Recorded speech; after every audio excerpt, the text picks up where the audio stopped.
Only 170,000 Christians live in Israel and Palestine, a minority in the land of Christ's birth. Their lives are often difficult. Priest Pierre Batista Pisapala is the custo of the Holy Land, a position that has existed for 800 years. His job focuses on caring for places linked to the life of Jesus and Christians living there. Because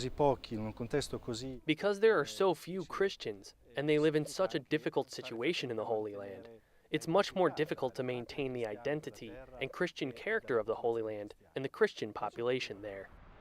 In Palestine, and especially in the city of Gaza, Christians have little power or representation in civilian life.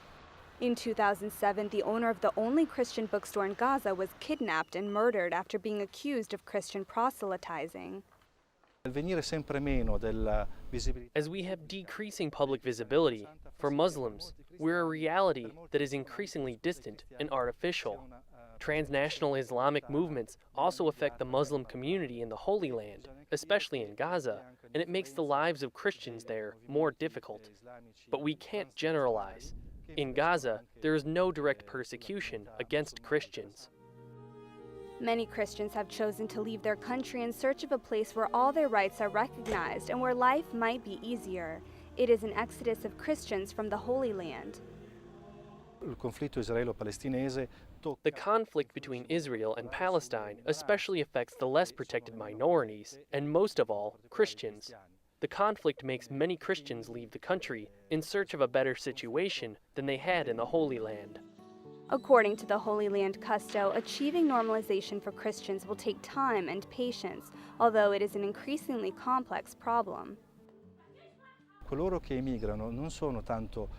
Christians who emigrate are not the poorest, but the middle class. Teachers, lawyers, small businessmen, traders. Every day the Christian presence is decreasingly visible in the public life of the country. Although many Christians are leaving the Holy Land, many still visit in pilgrimage. In fact, during the first 6 months of 2010, more than 1.5 million tourists came to these holy places, and 2/3 of them were Christians. Pilgrims are an important part of the Holy Land, not only because their presence remembers the Christian character of this land, but also because they create jobs.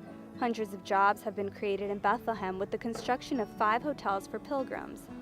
Maintaining that Christian identity in the land of Jesus in spite of great difficulties is also the task of those who live far away.